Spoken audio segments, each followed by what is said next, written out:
마지막으로 팩트체크 제3번, 기도가 믿음의 본질입니다. 기도가 믿음의 본질입니다. 8절 한번 읽어보겠습니다. 시작. 백성들아, 시시로 그를 의지하고 그 앞에 마음을 토하라. 하나님은 우리의 영원한 피난처이십니다. 시시로, 항상, 가끔 문제가 있을 때만 그렇게 하지 말라는 게, 문제가 있든 없든 하루를 시작하면서 하나님 오늘도 지켜주세요. 주님이 지켜주세요. 이게 주권에 대한 고백이에요. 내 삶의 주인은 하나님이십니다. 따라서 하나님이 정말 나를 지켜줘야 됩니다. 수시로 항상 마음을 좀 쏟아놓으라는 거예요. 쏟아놓으라. 내 안에 깊이 있는 한처럼 맺혀 있는 그 기도의 제목들을 좀 갖다 내놓으라는 거예요. 내놓으라는 거예요. 내놓으라는 거. 근데 기도를 안 해요. 기도를 안 해요. 그러니까 내 상황은 변하지 않는 거예요. 여러분 정말 기도해 보세요. 왜 내 상황이 안 바뀌나? 한번 기도해 보라니까요. 그런데 제가 여러분들에게 좀 기도도 우리의 질이 좀 바뀌었으면 좋겠다. 이게 뭔 말이냐면 두 가지 측면에서 여러분 기도하십시오. 우리는 첫 번째, 우리의 기도가 바뀌어져야 되는 게 간절함이 있어야 돼요. 간절함이. 마태복음 9장에 보면은 태어날 때부터 장님이 어느 날 우리 동네에 예수가 지나간다는 얘기를 들어요. 그런데 그 장님은 그를 볼 수 없기 때문에 풍문으로 들었단 말이에요. 그런데 이사야 선지자가 말하기를 메시아가 오면은 눈먼 자를 보게 한다라는 그 얘기를 자기는 들었단 말이에요. 그런데 어느 날 그리스도라는 사실이, 메시아라는 사실이 그 사람이 우리 동네를 지나간다. 그에게는 놓칠 수 없는 사건이었어요. 그래서 사람들이 나가는 그 시간에 묻혀서 지나갑니다. 잠시 후에 동네 사람들이 막 웅성거립니다. 지금 예수가 지나가는 것 같다. 그래서 그들은 소리 높여 외칩니다. 예수 선생님, 우리를 불쌍히 여겨주십시오. 지나가던 예수가 그 소리를 듣고 발을 멈춥니다. 핵심은 뭡니까? 예수님의 발을 멈출 수 있는 간절함이 있어야 된다는 거예요. 멈출 수 있는. 기도 안 한 게 아니에요. 기도를 합니다. 그런데 우리에게 부족한 것은 간절함이 없다는 간절함. 그러니까 그냥 지나가는 거예요. 여러분, 그냥 지나갈 수 있는 그 예수님을 불러 세워서 그 예수님의 시각을 붙잡을 수 있는 그런 간절함이 있어야 되는 간절함. 식사 기도하듯이 그냥 되면 되고 안 되면 안 되고 그냥 하도 허랬으니까 못 이겨서 하는 그게 아니라, 이거 아니면 지금 이 순간을 놓치면 나는 영원히 후회할지 모른다. 절호의 기회, 처음이자 마지막 기회, 이 기회를 놓치면 안 된다. 그래서 지나가는 예수를 향하여 다윗의 자손 예수야, 지나가는 예수님의 발걸음을 붙잡을 수 있는 믿음, 그런 간절한 말이에요.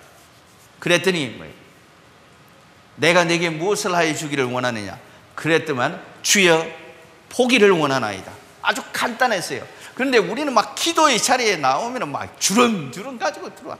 주렁주렁. 아이고 헷갈려. 그런데 단 한 가지, 내가 내게 무엇을 주기를 원하느냐? 하나 한번 선택해 보세요.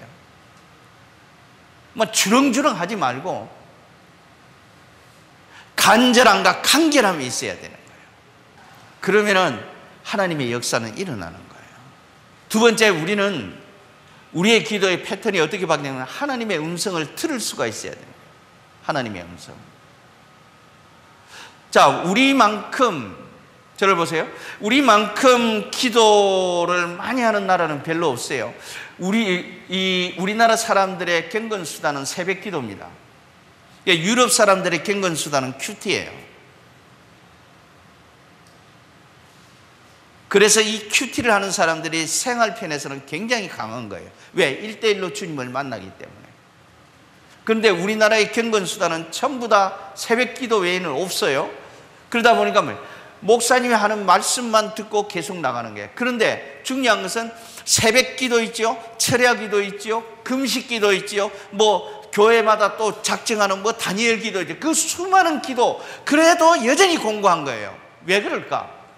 내가 기도 안 하는 게 아니에요. 그 많은 기도에도 불구하고 나는 왜 그리 공고할까? 하나님의 음성을 들으려고 하네요.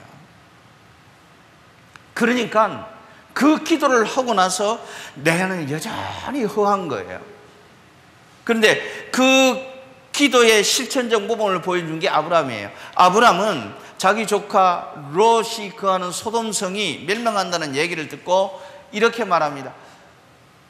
하나님, 그곳에 의인 50명이 있다면 그 50명 때문에 소돔성을 멸망하실 겁니까? 그러면서 5명이 부족하다면요, 40명이라면은, 30명이라면요, 20명이라면은, 10명이라면요, 이 말은 뭘 이야기해요? 하나님과 주고받고 대화하고 있다는 거예요. 그런데 우리는 기도를 일방적으로 얘기하고 끝내버려요. 그러니까 기도를 해도 공고한 거예요. 허한 거예요. 믿습니다만 외쳐대는 거예요. 근데 우리 기도가 질량에 맞추지 말고 얼마나 새벽 기도 많이 했느냐, 철야 기도를 365일 철야 기도를 내가 빠지지 않고 했느냐, 이 부피에 맞추지 말고 질에 좀 맞춰봐요. 내가 한마디 하고 또 내가 질문한 것에 대해서 주님이 뭐라고 말씀하시는가 가만히 좀 들어도 보고. 그 아브라함의 기도의 모범에서 이렇게 말합니다. 그 50명이라면은, 그러면 하나님 40명이라면 어떻게 할래요? 그 40명도 있다면은 내가 용서하겠다. 그럼 30명이 있다면은요? 그러면서 자꾸 줄다리기, 소위 오늘 우리 시대로 말하면 밀당을 하고 있는 거예요. 이 말은 하나님과 아브라함의 대화가 시작됐다는 거예요. 근데 우리가 그 많은 기도의 시간에도 불구하고 여전히 공고한 것은 하나님의 음성을 들으려고 하지 않기 때문에 그래요. 그런데 정말 신앙의 고수들은, 기도 많이 하는 사람들은 그냥 짧은 한마디, 주님, 이것이 하나님의 뜻입니까? 나는 이걸 하고 싶은데 이것이 하나님의 뜻이라면은 주님, 이거보다 더 아름다운 모습으로 만들어지게 해주십시오. 그리고 가만히 기다려 본단 말이에요. 그래서 무시로 할 수 있는 거예요. 지나가면서 일을 하면서도 할 수가 있는 거예요. 하나님, 지금 우리 하영식 선교사님이 지금 투병 중에 있고 오늘은 방사선 치료가 있다고 합니다. 그러니 이걸 잘 견딜 수 있도록 하나님 도와주세요. 이것이 하나님의 뜻인가 아닌가를 알 수 있는 사인은 간단합니다. 여러분, 기도를 해보십시오. 기도를 하고 마음에 평안이 있습니까? 그거는 100% 응답됩니다. 그런데 내가 내 말만 잔뜩 하고 믿습니다만 외치다 딱 끝나봐요. 근데 왠지 깨꾸르름해. 안 믿어져. 내 마음에 평안이 없는 거야. 아까 내 영혼 평안해, 내 영혼 평안해, 암만 그래도 내가 불편한 거예요. 왜? 하나님과 교감이 안 이루어지기 때문에. 기도는 하나님과 나와의 대화입니다. 한번 물어보세요. 여러분이 기도의 시험을 가지고 하나님 앞에 기도해 보세요. 침상에 누워서 해도 아무런 상관이 없어요. 누워서 한번 해보세요.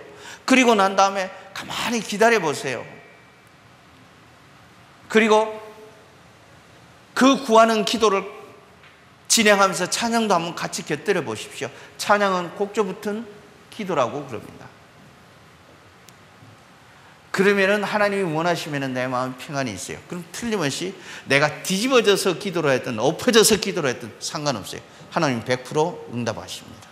따라서 여러분들이 하나님 안에서 겸손하게 마음의 무릎을 꿇고 기도의 자리에 나가십시오. 그것이 믿음의 본질입니다. 우리가 예배에 집중하고 하나님만 바라보고 말씀에 집중하고 기도를 수시로 하는 사람들은 그의 인생에 결코 공허함이 없습니다. 나는 여러분들이 이 세 가지를 깊이 인식하고 올 한 해 예배와 말씀과 기도에 집중하는, 믿음의 본질에 집중하는 저와 여러분이 되어지기를 그리스도 예수의 이름으로 축복합니다. 기도하십시다.